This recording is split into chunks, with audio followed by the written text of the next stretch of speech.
Houston is sinking, and it's not a metaphor. Since the early 1900s, parts of the city have sank more than 10 feet.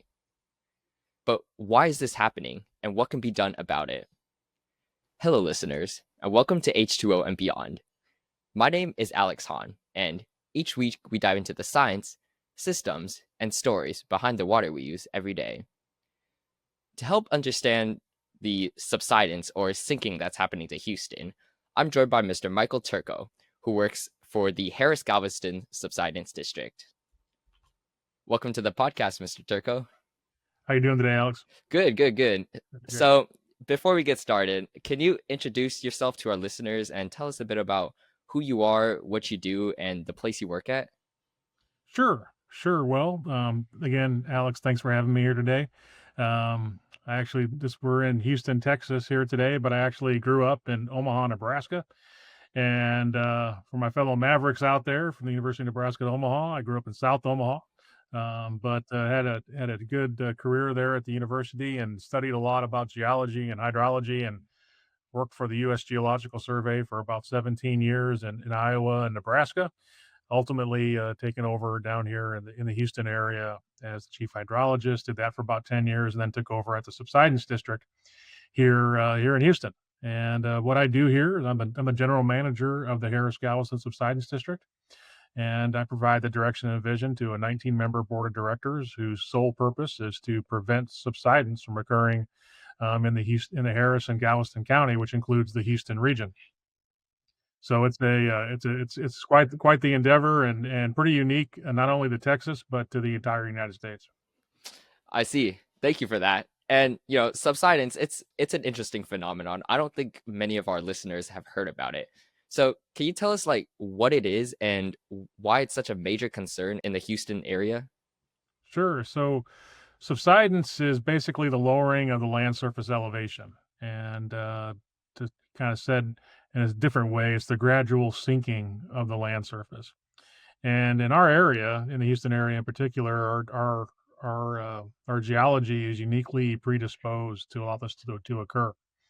And as you might expect, being in this coastal environment, any amount of elevation loss along the coast or anywhere in our area can really have pretty big detrimental impacts, whether it be along the coast with coastal storm surges, or inland with increased flooding and flooding in different areas over time as subsidence be left to go unchecked.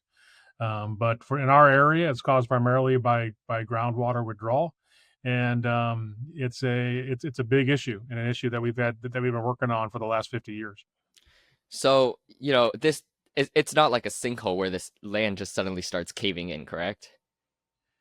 Right. Yeah, it's different than that. Sinkholes you typically see around karst or limestone types of terrain. In our area, we're talking about an interbedded sand and clay that's basically a beach sand that's thousands of feet thick, that has been used as the primary source water for this region for the better part of a century. But as that development of that groundwater occurs, you begin to depressurize those parts of the aquifer, and that causes compaction in the aquifer and ultimately subsidence at the surface.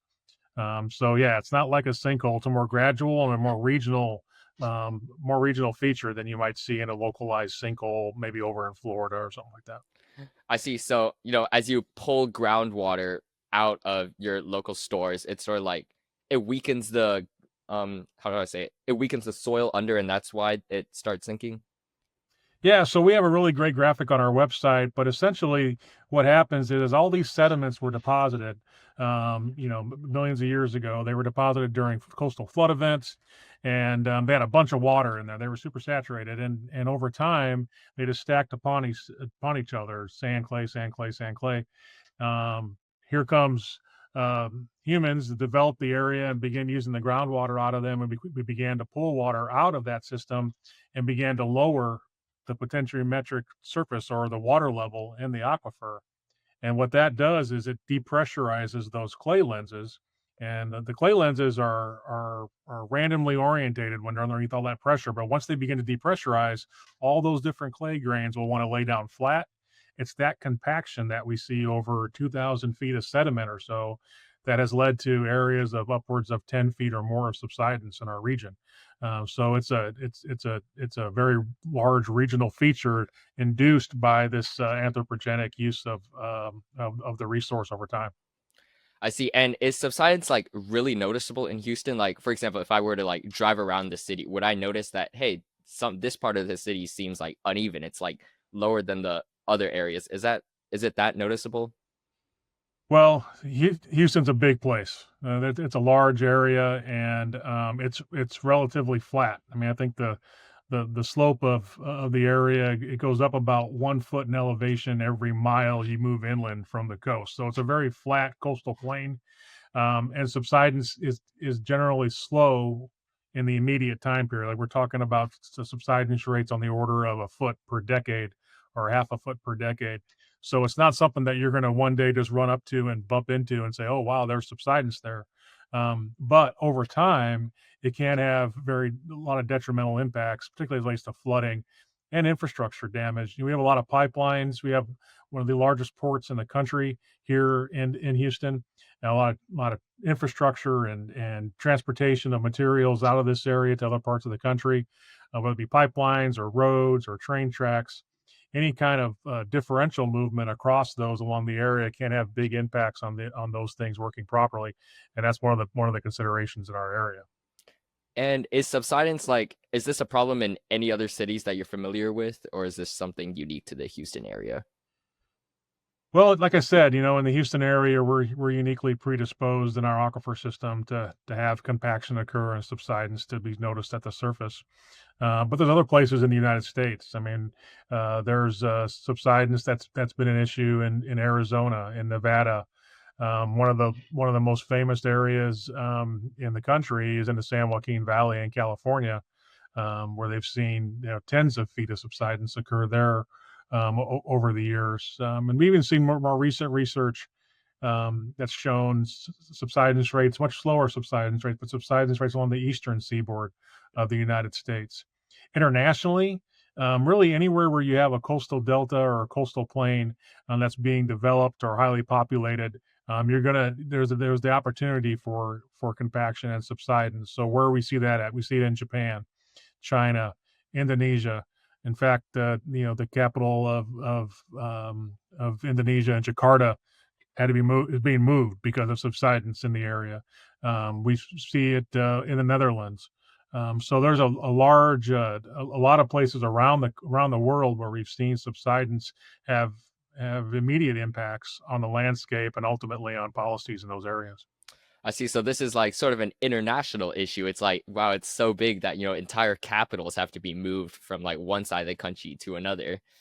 And I'm Yeah. wondering, like, when did people start noticing this subsidence in Houston? Well, we've been looking at subsidence and trying to understand the issue, really going all the way back into the early 1900s. In fact, the U.S. Geological Survey first documented the correlation between shallow fluid withdrawal, where in this case it was petroleum, oil and gas withdrawal from the Goose Creek oil field in Baytown, and its relation to subsidence that they were measuring at that site. And at that location, there were about 3 feet of subsidence occurred over an 8-year period, which is a very fast rate for our area. And now that was oil and gas extraction, but from the aquifer's perspective, it's the same thing. And whether you're pulling out that or water, any kind of depressurization of the materials down there causes compaction and ultimately subsidence. And there's a great historical pictures from back then that show earth fissures going through their drilling camp. Right now, if you go down in that area, you can see pump jacks that are surrounded by water because that area has been inundated now by the bay. And actually, one of the most world-renowned areas for subsidence occurs down in the Baytown area. So it's the epicenter for subsidence for us in this region. But it's one that really helped catapult the advancement of the understanding of development of the groundwater resource on subsidence. After that, in the 1940s, Houston became a very important manufacturing hub for World War II and munitions. We saw an influx of population, an increase in water demand, and then ultimately in the 1970s or 1960s and early 70s, um, local leaders from NASA, from the industrial corridor, and from the city of Houston went to the Texas legislature and asked them to fix this problem that they could see was causing and going to cause really really big problems when it comes to the development of the region moving forward, and that's why we were created. And I did some of my own digging using like I think there's like a pamphlet you guys sent me, and I noticed like there was like this one hurricane that came in and then sort of just like it did a bunch of damage because of the subsidence that was happening, right? Is that Right. So I think you're referring to the Brownwood subdivision. yeah, I think that was it. That's Yeah, and that was in Baytown, and really you see pictures of this area shown in international conferences all across the world. This is an area that was developed to be a really nice subdivision for executives from the industrial corridor, and then over time, as subsidence continued in that area, they began to get inundated through coastal events. And we get a lot of those in our areas, primarily tropical storms, but we'll get a few hurricanes from time to time. And the storm surge would get up and inundate this area. And then ultimately in the 1980s, the area had to be abandoned because of Hurricane Carla. And at that point, all those homes were abandoned. And if you go out there right now, it's a nature preserve with a kayak trail going through what was once a bunch of homes. And it's a really stark reminder of what can happen if subsidence is left to go unchecked. what happened to the residents that had to move out after they abandoned this subdivision? Yeah, and there's a lot of really good information out there. And actually, if you dig a little bit in YouTube, you can see some videos of them going through their neighborhood during those end years when the inundation got really bad. But they were displaced, and that subdivision was abandoned, so they had to move. And I don't know how much compensation they ever got from or any kind of assistance they got to do that.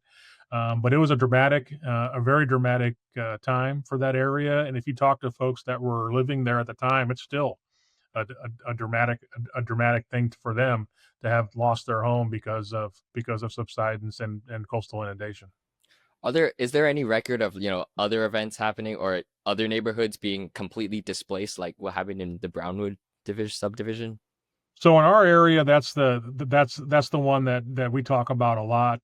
Fortunately for our area in the 1975, when when the industry and the NASA and the city of Houston went to the legislature to ask for a solution, they provided it, and they created the Subsidence District, and we were able to come in here and begin regulating groundwater withdrawal. And if you look at the data and the water levels in the aquifer, if you look at the subsidence data, shortly thereafter, water levels began to come up in these coastal areas, and subsidence rates began to slow down. And in those areas now, they're just bouncing around zero. So that's really good, and you can see the impact of shifting water supply from primarily being groundwater to some other alternative that's not groundwater. In our case, it's treated surface water.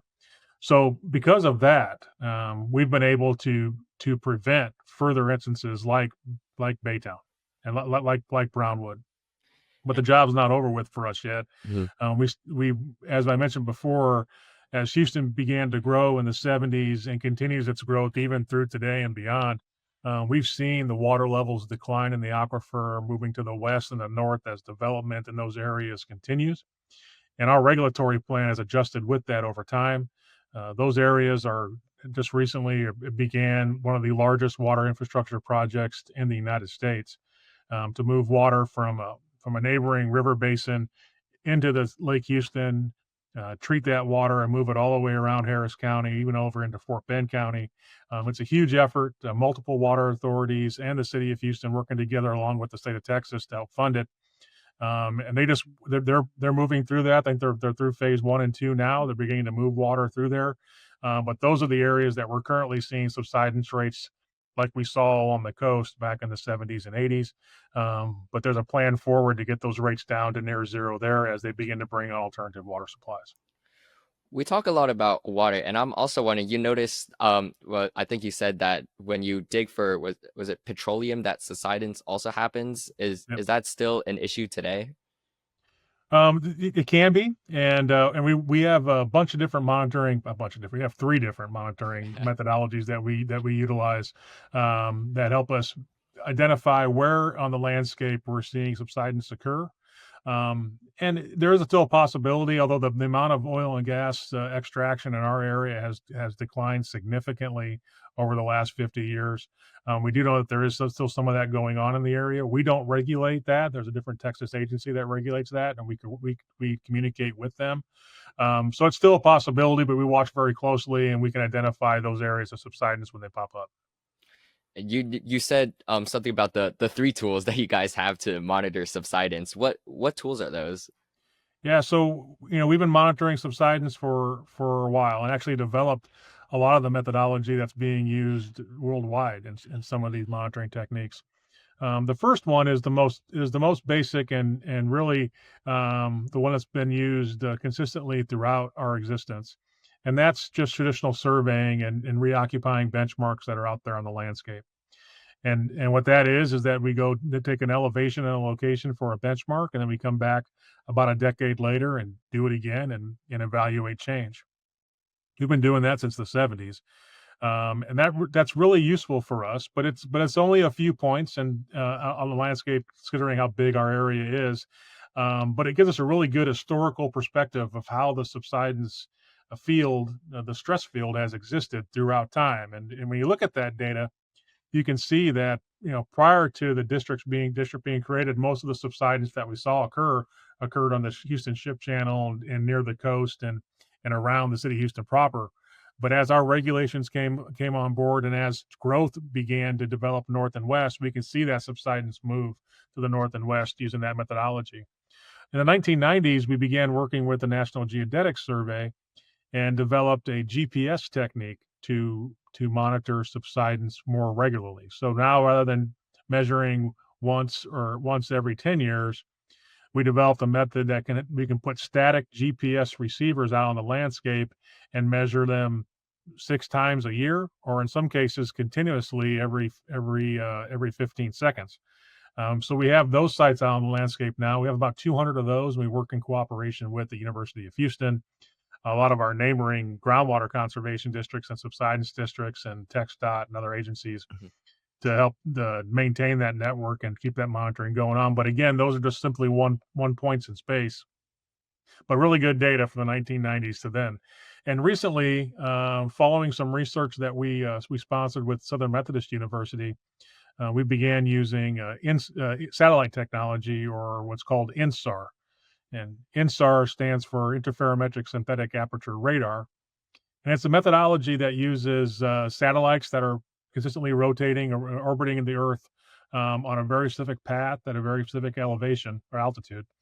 And what they do is they go around, they run a sweep of a radar beam down to the Earth surface, and it bounces back. They measure that time of travel, and then when they come back again in that same location about 14 days later, they do the exact same thing and evaluate the difference in that time.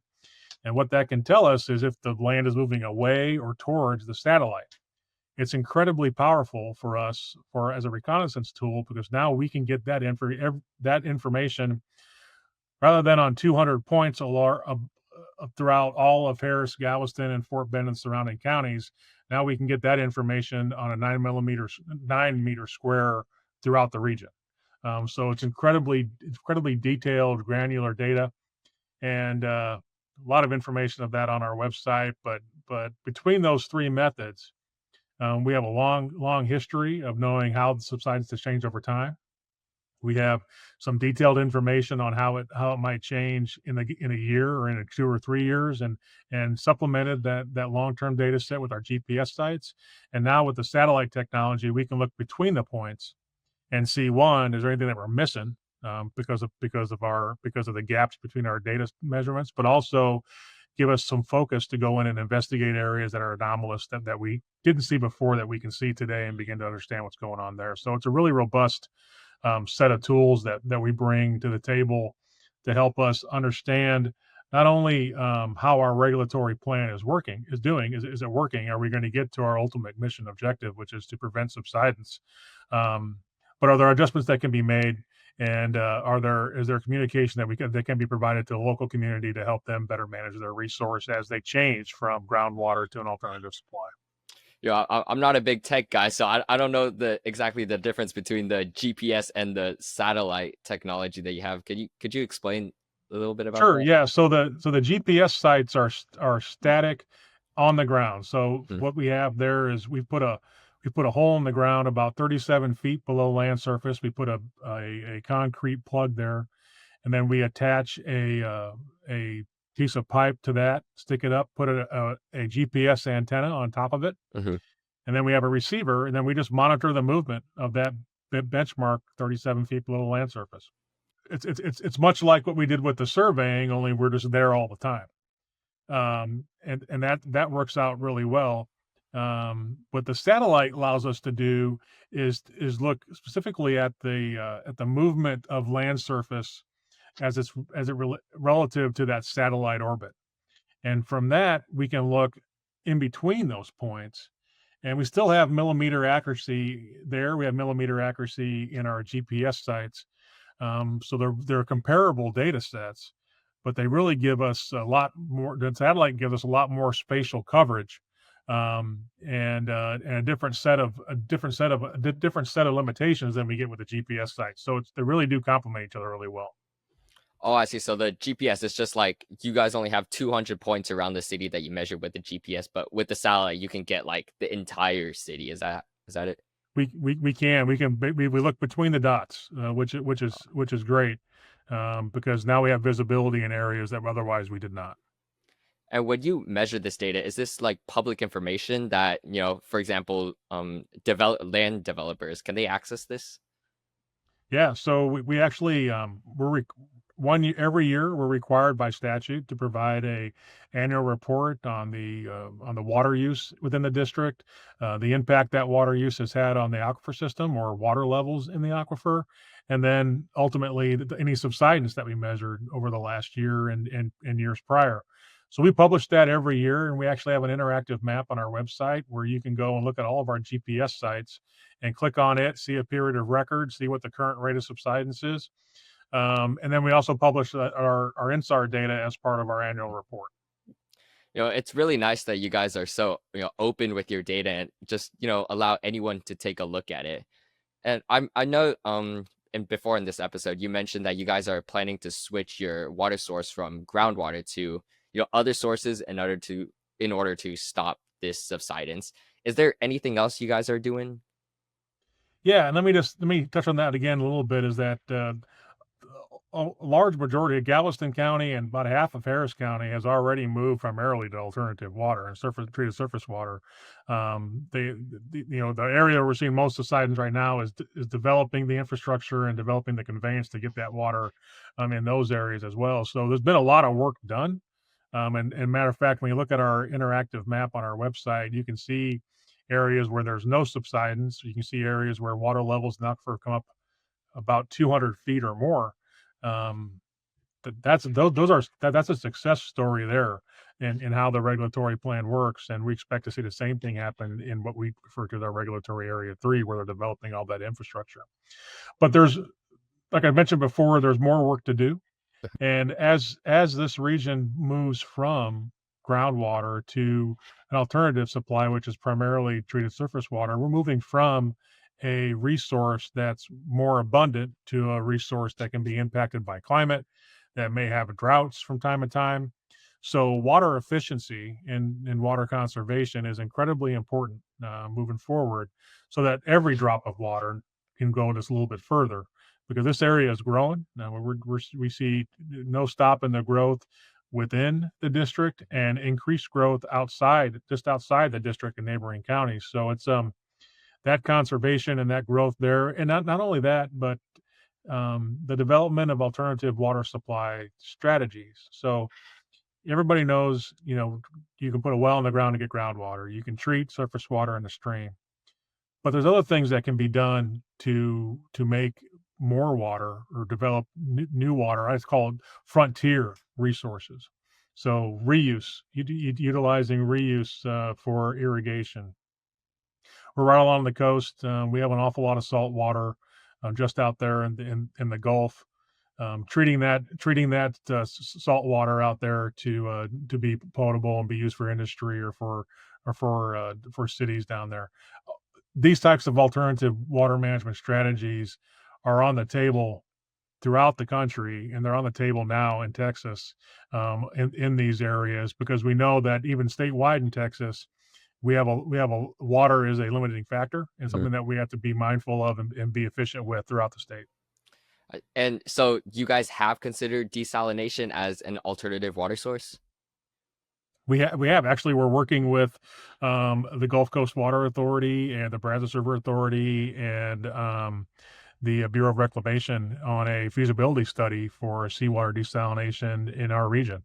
Matter of fact, should be finishing up that project later on this year, beginning of next year. So it's something that we've looked at, and for us, it's great because it's not going to cause subsidence. It's a relatively abundant source of water that's not Mhm. necessarily impacted by climate change or drought.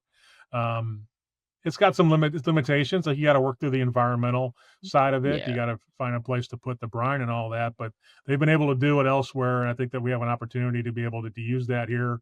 The technology associated with seawater desal has advanced dramatically over the last decade. The costs have come down. The energy consumption has come down.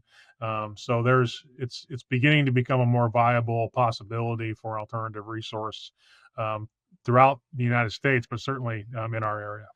I think everything, comes down to the money aspect. And I'm wondering, when you like encourage the use of alternative water resources like desalination or switching water sources to the river, who pays for all of this? Well, I mean, ultimately, the cost ends up with the end user, and the end user is paying for that water, and groundwater is the cheapest water in the area, but it's also got a lot of consequences. So as groundwater comes off the table as a primary source, and like treated surface water, for example, becomes the primary source, that water will cost more. It is costing more, and we've seen water rates go up throughout the region and elsewhere in the state. Water is more expensive today than it was, a decade ago. I do feel like that as a culture, we probably undervalued water quite a bit. A lot of folks feel like they should be able to turn their faucet on and water should be there. There's a lot of infrastructure and costs along the way to get that water from whatever the source is to your home or your business. So I think that we're beginning to see some of that, some of the impacts of that. But ultimately, the end user is who's going to pay for that. And luckily, in the state of Texas, the legislature created some programs to help fund and finance this infrastructure, has allowed for low cost financing through the Texas Water Development Board, called the SWIFT program. That allows debt to be serviced now over 40 years. So it's not just the current folks paying for that infrastructure, but all the folks that are coming behind them Hmm. end up paying for that. You spread it out over a longer period of time. So there's some vehicles out there to make it ultimately take a little bit of the edge off the cost. But it is a matter of fact that treated surface water or ultimately reuse or even seawater desal comes at a higher price point than just pumping groundwater out of the ground. The advantage that we get by not doing that is that we don't add the additional costs of increased flooding, damage to infrastructure, reduction in property values, and all that comes with subsidence occurring in an area unchecked. And I would think public awareness is a huge part of you guys' campaign. What do you guys do to educate the public on the subsidence that's happening?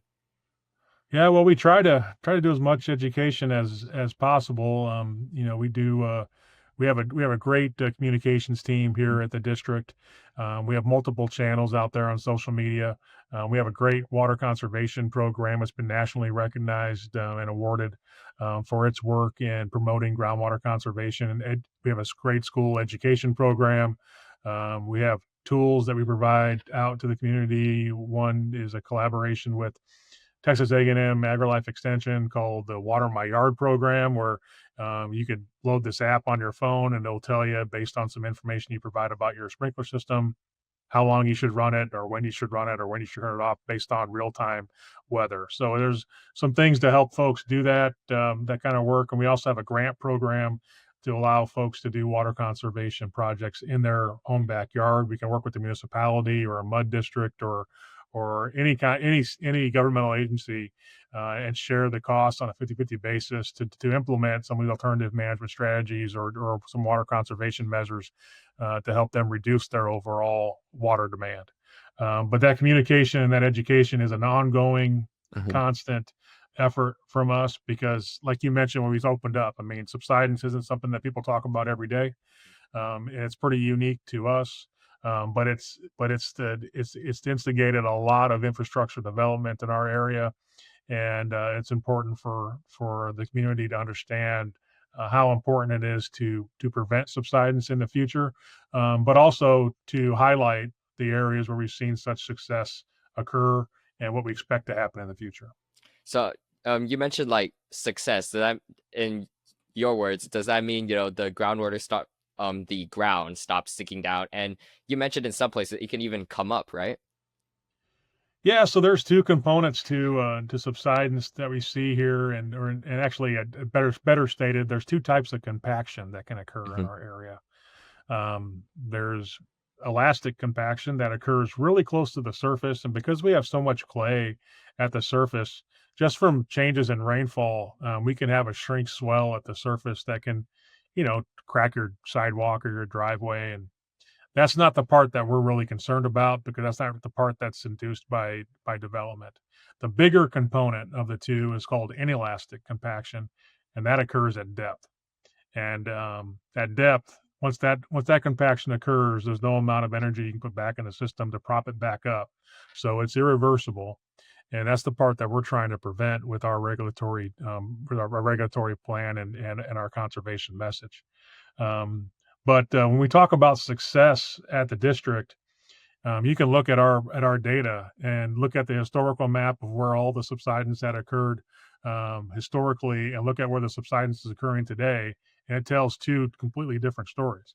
Um, and in the areas where we talked about earlier, like Brownwood and Baytown and Texas City, and the coastal areas where we'd seen 7, 8, 9, 10 feet of subsidence occur, those areas now there's no real measurable subsidence going on there consistently. In fact, in many of those cases, we've seen some uplift. It's beginning to see that elastic component, um, and so that's great. It's also in areas where we've seen water levels come up about 250 feet or so. So that's, to me, that's a great example of what the success looks like. And as we continue down our regulatory plan, and we see our western and northern parts of our district begin to continue to reduce their amount of groundwater they use as a portion of their total water demand, I expect us to see the same story develop in those areas where right now we have subsidence rates out in western Harris County, near the Katy area, over 2 centimeters per year. Or north side of Houston, up the I-45 corridor, similar, right about 2 centimeters per year.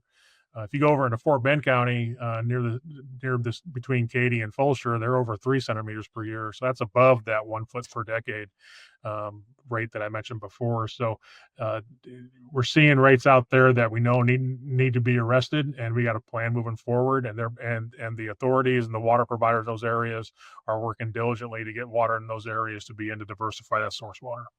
Well, it does seem like you guys are on the right track to solve this problem. And as we look towards the future, what does the future of Houston look like for you in terms of subsidence? Well, I mean, ultimately, we get the alternative water supplies in place, and we begin to see subsidence rates come down in these areas where we're seeing subsidence today. And we develop additional water management strategies to help us moving forward. Houston's a growing place. In and around Houston is a growing place, and we're going to need to not only be able to utilize the available alternative water supplies from the rivers and streams that we have come nearby. We're very blessed in that. But we're also going to have to be able to do other things through water conservation, water efficiency, and development of different water strategies. And I do expect that we'll see those being more widely used in our area moving forward. We get down the road 25, 50 years from now. Houston's there are going to be a lot more people here. Hmm. Hopefully, a lot more businesses here, and ultimately, all those people and businesses are going to need water to be able to do what they want to do. And our job is to make sure that they have the water supplies that they need, and have them in a way that don't cause subsidence. And we feel like we have a plan moving forward to be able to provide that. What do you think your biggest challenge will be in the upcoming years? I think in any long-term planning process, Mhm. when you get the closer you get to the end, I think the harder it is to get there. So right now we're 10 years away from the end of our regulatory plan. There's been a lot of success along the way, and our job is just to make sure that we get and actually do cross the finish line. That comes with education. It comes with identifying the challenges related to growth, identifying where that growth is going to occur, and assuring that our regulatory plan is going to be able to take care of that growth and make sure that the water supplies are there while preventing subsidence along the way. So for us, it's a constant effort for education and helping folks understand why we are where we are today. A lot of the folks that were around when we were created aren't around this area anymore. So that's when we get new folks that come in, and new leaders that come in, it's a constant re-education and education process for us to make sure that everybody understands the issue, understands the approach, Mhm. and it can see the goal line like we can here at the district. If a listener in Houston wants to be a part of the solution, what can they do? Well, I can tell you that the best thing they can do is look at their own water use Mhm. and look for areas where they can be more efficient. And I think that water conservation and water efficiency in some folks can really isn't necessarily something that they want to worry about. But it's easy things. It's turning the water off while you're actually brushing your teeth, and then turning the water back on when you rinse off your toothbrush. Mhm. It's looking at how you're using water outdoors at your home and identifying whether or not you actually need to have your water on after we just had a 5-inch rainfall. You'd be surprised how often in our area you can see esplanades and homes being watered after we just got a deluge of 5 inches of rainfall in our area. So just educating ourselves on that and being more efficient with the water that we use goes a long way when you're talking about 8 million people in an area. It goes a real long way in making sure that all those water supplies can last us through today and for generations to come. Yeah, thank you for the reminder, that everyone has a role to play. And as we wrap this episode up, are there any final words you would like to say to our listeners?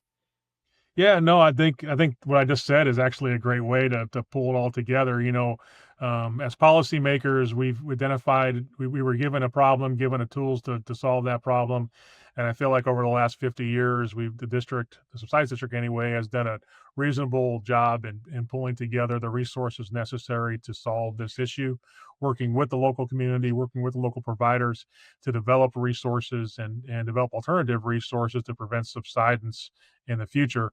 Everybody can play a role in that, in the amount of water that they use and in the efficiency by which they use their water. And I think that's the best and easiest way for all of us to have a small part in the water solutions for our region.